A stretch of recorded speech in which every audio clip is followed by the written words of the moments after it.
அப்பொழுது அவர் ஜனங்களை புல்லின் மேல் பந்தியிருக்க கட்டளையிட்டு அந்த 5 அப்பங்களையும் அந்த 2 மீன்களையும் எடுத்து வானத்தை அண்ணார்ந்து பார்த்து ஆசீர்வதித்து அப்பங்களை பிட்டு சீசர்களிடத்தில் கொடுத்தார்.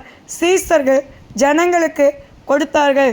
மத்தேயு 14:19.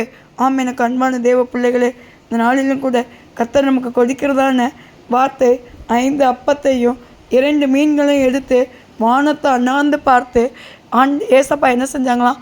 ஆசீர்வாதத்தை கொடுத்தாங்களாம். இன்றைக்கி ஒருவேளை நம்ம நினச்சிட்டு இருக்கலாம், ஐயோ நம்மளே குறைவுபட்ட நிலைமையில் இருக்குமே, நமக்கு எப்படி இந்த காரியங்களில் நம்ம நிறைவான ஆசீர்வாதத்தை பார்க்க முடியும்னு. எது குறைவாக இருக்கோ அந்த குறைவான காரியங்களை கர்த்தருடைய கரத்தில் நம்ம அர்ப்பணிக்கும் பொழுது, அவர் ஆசீர்வதிக்கும் பொழுது அதிலே நாம் ஒரு நிறைவை நாம் பார்க்க முடியும். ஜனங்கள் எல்லாரும் சாப்பிட்டு திருப்தி அடைந்து மீதம் 12 கூடை நிறைய எடுத்தது போல நாம் குறைவுபட்ட காரியங்களை கர்த்தருடைய சமூகத்தில் அர்ப்பணிப்போம்.